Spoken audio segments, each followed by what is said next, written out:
They detected 42 broken bones. The human shrugged it off as just a tough stretch of the mission. Meanwhile, every alien in the medbay was convinced their scanners had malfunctioned because no one should walk away from that amount of carnage. But Crash didn't just survive. They laughed about it. What kind of being treats near death as a minor inconvenience? Aboard the starship, Ardent Resolve, the state-of-the-art alien medical bay gleamed with silver panels under soft luminescence. Holographic monitors floated mid-air, awaiting biometric data.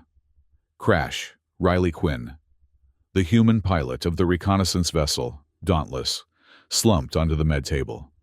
Their battered form and cocky grin immediately clashed with the doctor's sterile expectations.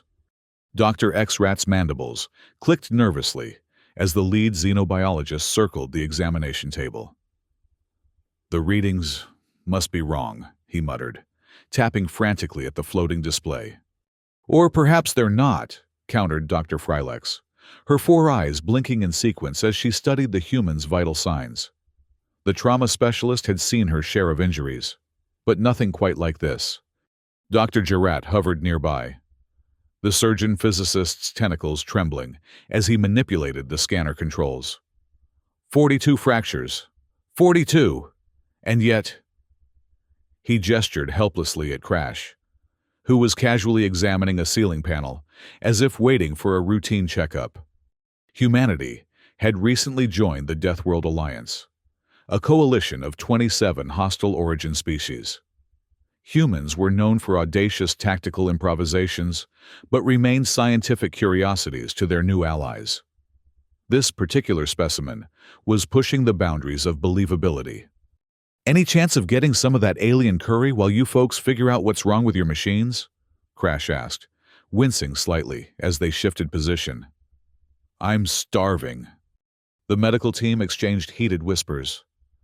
"This defies every known principle," hissed Dr. X-Rat. "Perhaps their homeworld truly is the death world they claim," replied Dr. Frylex, her tone hushed with wonder. The holoscan levitated above Crash's chest, revealing the full extent of the damage. 42 fractured bones, internal hemorrhages, and shredded musculature. According to any known physiology, Crash should be dead. "According to this, they should be dead," Dr. X-Rat shouted, slamming his appendage against the console. The room fell silent.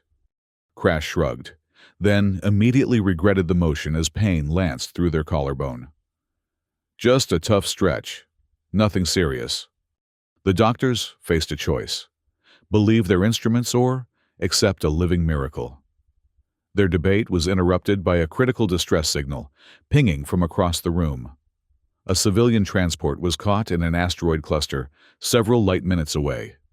Someone needed to lead the rescue, but Crash was catastrophically injured. "We should dispatch a reserve pilot immediately," Dr. Jarrett declared, his tentacles curling with agitation. "Reserve pilots won't cut it in that asteroid field," Crash countered, struggling to sit upright. "You need someone who can thread the needle." "You!" Dr. X-Rat's mandibles clicked in rapid succession, the equivalent of incredulous laughter. "You can't even stand." "Don't need to stand to fly," Crash retorted. "Just need hands and a functioning brain." The medbay escalated from scientific curiosity to urgent crisis. Dr. Jarrett turned to Dr. Frylex, his voice rising. "Your equipment must be malfunctioning. We need more scans." "Or perhaps humans simply run on chaos," Dr. Frylex suggested, her four eyes fixed on Crash's determined expression. "Every breath shudders my ribs," Crash admitted. "But I'm good enough to pilot a rescue shuttle. Those people don't have time for us to debate." Dr. Prash, a junior medic with 7 appendages and a reputation for empathy, approached the table. "The humans' proposal is unwise. Their survival probability is negligible." From across the room, Dr. Giron calculated aloud. Probability of human survival under current conditions, 0.01%. The conflict of approaches was evident. The Deathworld doctors viewed precaution as paramount. Crash's recklessness challenged their fundamental beliefs. Yet time was running out for the stranded civilians. "On my 8th birthday," Crash said suddenly, "our colony's atmospheric regulator failed. Everyone evacuated except my dad and me. We stayed behind to manually override the system. 20 hours in toxic atmosphere. Dad didn't make it." They paused, eyes distant. Pain is part of the job when lives are on the line. Dr. Jarrett slapped a datapad against the examination table in frustration. "You can't risk another life to save yours." "If I don't go," Crash replied steadily, "no one else will make it in time." The Alliance's doctrine explicitly forbade sending critically wounded pilots on rescue missions. If Crash went, it could trigger diplomatic repercussions. If they didn't, civilians would die. Under Dr. Freilich's reluctant supervision, Crash's fractured bones were stabilized with bioadhesive gel and tricarbon splints. The process was excruciating, but Crash remained conscious, focusing on breathing through the pain. As the medical team worked, memories flashed through Crash's mind. An ion storm on Titan where they'd lost half their crew. A hull breach on Europa that had nearly frozen them solid. Waiting had never been an option then. It wasn't now. "The shuttle is prepped," announced Dr. Sherratt, an engineer with crystalline skin that refracted light as he moved. "I've calibrated the shields for high-velocity micro-impacts, but this is theoretical at best." Dr. Frell, the navigator, displayed a holographic map of the asteroid field. "I've plotted the safer corridor," she explained, indicating a winding path through the cluster. Crash snorted. "Boring. Too slow. We need to go straight through the densest section." "That's suicide," Dr. Zolot, the tactical officer, protested. His scaled skin flushed purple with alarm as he assigned point defense drones to clear nearby debris. "Even with our best drones, the risk is—" "Acceptable," Crash interrupted. "To me, anyway." The team strapped Crash into the shuttle's pilot harness. The craft. Sentinel's hand was rated for extreme conditions, but hadn't been tested in this particular asteroid cluster. Each movement sent daggers of pain through Crash's broken body, but they focused on the controls, running through pre-flight checks with practiced efficiency. As the shuttle launched, the medbay staff watched on external monitors. Scanners showed Crash's vitals dangerously close to failure. Heart arrhythmias, skyrocketing adrenaline levels, oxygen saturation dropping. Pain lanced through every broken rib as Crash guided the shuttle away from the ardent resolve. For a brief moment, doubt crept in. "If I don't make it back, who will finish the mission?" They pushed the thought aside, focusing on the asteroid field looming ahead. "Back on the ardent resolve," Dr. Jarrett muttered. "They'll kill themselves." But maybe that's the only way to truly understand human limits. The shuttle plunged into the dense asteroid cluster. Proximity alarms screeched as massive rocks loomed out of the darkness. Crash veered aggressively around a tumbling boulder, feeling bone fragments shift beneath their splints. "Impact in 3 seconds, warned the shuttle's AI. "Recommended course correction." Crash ignored the suggestion, executing a slingshot maneuver around a 2-kilometer ice asteroid. The G-forces pressed them back into the seat, multiplying the agony of their fractured spine. But the trajectory sent them careening toward the stricken transport at double their previous speed. A shard of debris ripped through the cockpit canopy. Warning klaxons blared as atmosphere vented into space. With a grunt of pain, Crash manually engaged the emergency hatch seals. Pressurized oxygen flooded the cabin, but the temperature plummeted. The transport's hull came into view, crumpled and listing. Primary docking ports were compromised beyond use. Crash swore creatively, in 3 languages, then manually rigged a plasma torch to carve an alternative airlock junction ring. Each gasping breath brought memories.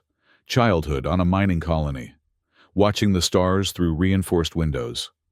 The loss of a sibling to an unforgiving solar flare. The first time they'd broken both legs jumping from a collapsing habitat dome. No regrets, they murmured, guiding the shuttle alongside the damaged transport.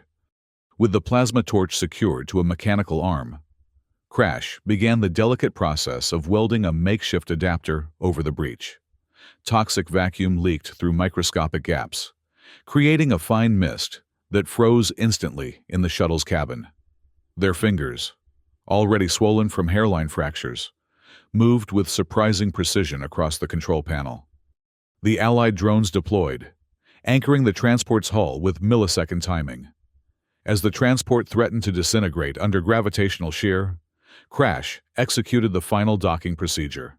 Metal screamed against metal as the airlocks fused. The rescued civilians, 12 adults and 5 children, huddled in the transport's emergency chamber. Their expressions transformed from despair to disbelief as Crash limped through the airlock, blood seeping through hastily applied medical patches. "Who's injured?" Crash demanded, scanning the group. A Ceteran mother cradled a pale blue child. 3 Volaxian miners supported an elderly Haptran between them. Triage. Worst injuries first. As each survivor was transferred to the shuttle, Crash felt a small victory against cosmic odds. The last aboard was a Felbian child, no more than 6 standard years old, clutching a tattered comfort object. "I thought we were done," the child whispered, wide-eyed. Crash managed a pained smile. "Not on my watch, kid." The shuttle, now weighed down by injured civilians, hurled back through the asteroid gauntlet. Multiple micro-impacts rattled the hull. Shield indicators flickered ominously on the console. "We've lost 35% deflector capacity," Dr. Zarat's voice crackled through the comm system. The shield tech sounded on the verge of panic. Dr. Felix, monitoring from the Ardent Resolve, reported, "Medical bay prepped for emergency trauma. 17 life support stations activated." Crash's breathing had become ragged. Every movement jolted a fracture. When Dr. Freilex suggested via comlink that they eject and let drones finish the approach, Crash snarled, "No one left behind." The approach to the Ardent Resolve was nothing short of reckless. Ignoring standard docking protocols, Crash rammed the shuttle into the starship's bay with a jolting impact that sent fresh waves of agony through their broken body. The moment the airlock sealed, they collapsed, barely conscious, covered in alien blood and space dust. Medical crews swarmed both the shuttle and transport survivors. Crash's vital signs plummeted. Monitors flashed red. Doctors argued over which station to prioritize, Crash's body or the dozens of critically injured civilians. "We need to study the human physiology immediately," Dr. Gerat insisted. "Their survival could provide insights that save others." "Agreed," Dr. Freilex nodded. "Move them to the healer's sphere." In a specialized chamber designed for the most complex medical cases, Crash was isolated.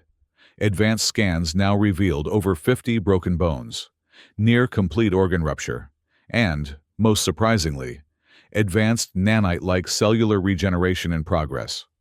"By rights, they should be cellular ash," Dr. Jarrett observed, mandibles clicking with scientific fascination. Dr. Freilex adjusted a series of controls, enhancing the image of Crash's cellular structure. "No logic will contain them. Maybe humans are meant to endure the impossible." "What if," Dr. Frell suggested hesitantly, "they were engineered to stress test life itself?" Semi-conscious, Crash recalled the adrenaline rush, the faces of people they'd saved, the absurdity of referring to 42 broken bones as just a tough stretch. A faint smile formed on their bloodied lips. "Worth it," they whispered.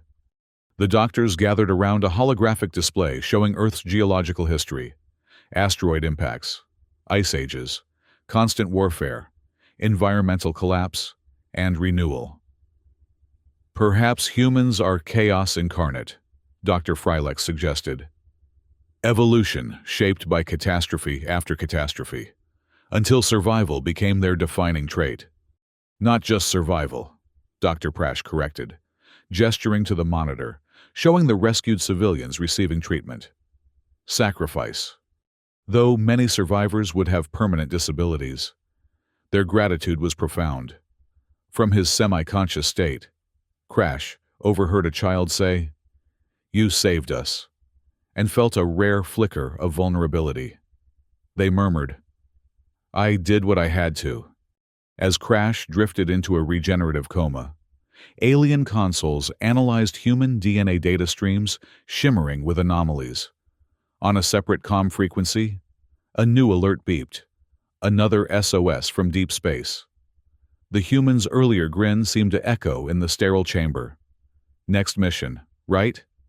The doctors exchanged exhausted smiles, concluding, "We may never understand them, but thank the galaxy they're on our side." Days later, when Crash finally regained full consciousness, the first question wasn't about their injuries or recovery timeline. Instead, they asked, "Did everyone make it?" Dr. Jarrett, who had barely left the monitoring station since the rescue, nodded. "All 17 survivors. Thanks to you." Crash closed their eyes briefly, satisfaction evident despite the pain. "Good. Now, when can I get back to flying?" "Humans," muttered Dr. X-Rat from across the room. "Absolutely incomprehensible." Dr. Frylex laughed, a musical sound that echoed against the metallic walls. "Perhaps that's their greatest strength."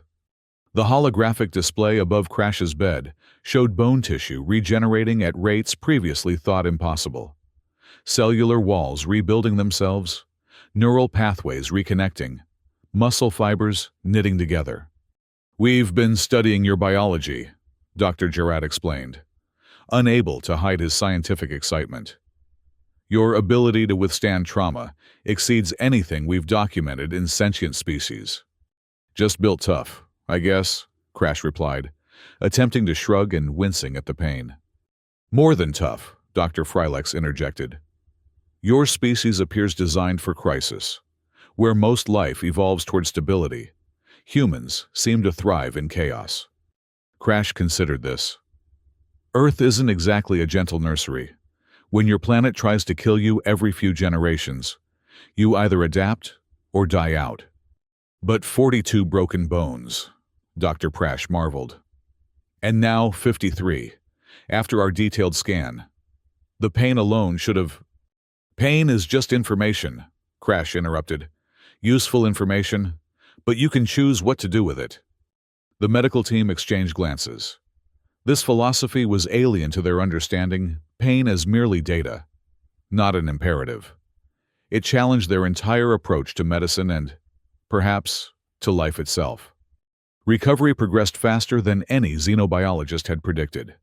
Within 3 standard weeks, Crash was hobbling around the medical bay, much to the consternation of the staff. By the 5th week, they were requesting access to flight simulators. "Absolutely not," Dr. Jarrett insisted. "Your skeletal structure is still compromised in 17 places." "Only 17? Crash grinned. "That's practically healed." The rescued civilians had been transferred to a nearby station, but messages of gratitude arrived daily. The Felbian child had drawn a picture of the shuttle rescue, rendered in vibrant colors with Crash, depicted as an improbably muscular figure surrounded by a golden aura. "Your recklessness has made you something of a legend," Dr. Frylex commented, showing Crash the drawing. "The Alliance is buzzing with stories of the human who cheated death." "Not cheating if you're playing by different rules," Crash replied, studying the child's artwork with unexpected tenderness. Dr. Prash, who had taken to shadowing Crash during physical therapy sessions, asked the question that had been circulating among the medical staff. "Were you afraid during the rescue?" Crash paused mid-exercise, considering. "Fear's like pain. It's information, not a command." "Yes, I was afraid. Would have been stupid not to be." They resumed the movement, grimacing slightly.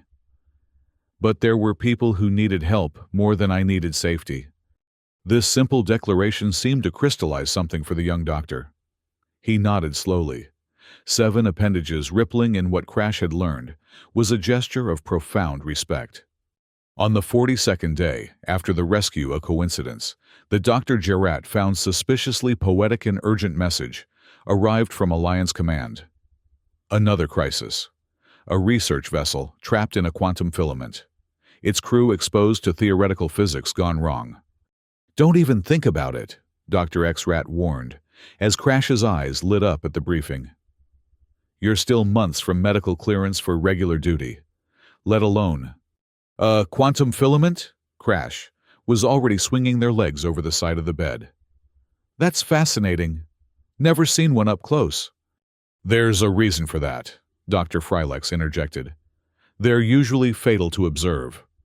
Crash's grin widened. "Only usually." Dr. Gerrat placed a firm tentacle on Crash's shoulder. "As your primary physician, I absolutely forbid." "As the only pilot with experience in theoretical space-time distortions," Crash countered, "I respectfully suggest you help me to the shuttle bay instead of wasting time arguing." A standoff ensued, with the medical team physically blocking the exit while Crash calmly outlined exactly how and why they were the only viable option for the rescue mission. Finally, Dr. Frylex sighed, all four eyes blinking in resignation. "Eve, and I emphasize, if we were to allow this madness, what medical support would you require?" "Nothing fancy," Crash replied. "Just patch the worst of the fractures, pump me full of stimulants, and maybe have a good surgeon on standby for when I get back." "When, not if," Dr. Prash noted with a mixture of admiration and exasperation. "Always when," Crash confirmed. "Failure isn't an option when lives are on the line." As the medical team reluctantly began preparations, Dr. Gerrat pulled Dr. Frylex aside. "This contradicts every protocol we have. The human shouldn't even be conscious, let alone volunteering for another suicide mission." "Perhaps," Dr. Frylex replied, watching as Crash checked the surgical seals on their still healing wounds. "Our protocols never accounted for a species that evolved through extinction-level events." "Evolution doesn't explain this," Dr. Gerrat insisted. "No natural selection process creates beings that routinely survive the unsurvivable." Dr. Frylex's innermost eyes narrowed. "Unless survival itself became their primary evolutionary advantage, not strength or speed or intelligence alone, but the sheer, stubborn refusal to die when logic says they should." Across the room, Crash was studying the quantum filament data, already plotting approach vectors and escape routes, seemingly oblivious to the fact that several of their organs were still functioning at partial capacity. "We may never fully understand them," Dr. Gerrat conceded, his tentacles twisting in a gesture of surrender. "No," agreed Dr. Frylex. "But perhaps we can learn from them. If humans can redefine what's possible, maybe the rest of us have been too limited in our thinking." As preparations continued for the next impossible mission, Dr. Gerrat found himself running new simulations not on Crash's injuries, but on the potential applications of human-inspired medical treatments for other species. If humans could survive what should be fatal, perhaps some aspect of their biology could be adapted to save others who currently had no hope. "Ready when you are, doctors," Crash called, already strapped into a mobile medical harness that would transport them to the shuttle bay. "Those researchers aren't getting any less quantum entangled while we chat." Dr. Frylex approached, administering a final injection of stabilizers. "You understand that by Alliance medical standards, you're still critically injured? That most species would be in medically induced comas for months with your level of trauma." "Good thing I'm not most species," Crash replied. Then, more seriously, "I know the risks. I accept them. It's what humans do." As the medical team escorted their impossible patient toward yet another impossible mission, a message from the Alliance Council appeared on the main screen. It was brief, but unprecedented. Formal recognition of human physiological exceptionalism, and a proposal to establish a new classification of emergency responders based on the Crash Protocol. Dr. Xrat's mandibles clicked with something approaching awe. "They're going to recruit more humans for these situations. More like you." Poor galaxy, Crash laughed, then winced as the motion disturbed their healing ribs. It's not ready for us. No, Dr. Gerard agreed, watching as their patient prepared to once again challenge the boundaries of survival. But perhaps it needs you nonetheless. The shuttle bay doors opened, revealing the sleek rescue craft that would carry Crash into the quantum filament. Against all medical logic, against all safety protocols, against the fundamental understanding of what living beings could endure. The human with 53 broken bones prepared to save more lives. Dr. Frylex's final words followed Crash into the shuttle. Why do you do this? Not just duty. Something more. Crash's answer was simple. Because we can. And if we can, we must. As the shuttle launched toward the quantum anomaly, the medical team of the Ardent Resolve began documenting what would become known throughout the Alliance as the human paradox. The species that thrived where others perished, that laughed in the face of death, that treated 42 broken bones as merely a tough stretch of the mission. Not because they couldn't feel pain, but because they refused to be limited by it. Not because they didn't understand fear, but because they had learned to act despite it. Not because they were designed for chaos, but because chaos had designed them. In the data streams analyzing human DNA, a pattern began to emerge, not just of remarkable resilience, but of remarkable purpose. Perhaps, the xenobiologists theorized, humans weren't merely survivors. Perhaps they were guardians. And the universe, in all its danger and wonder, had finally met a species equal to its challenges.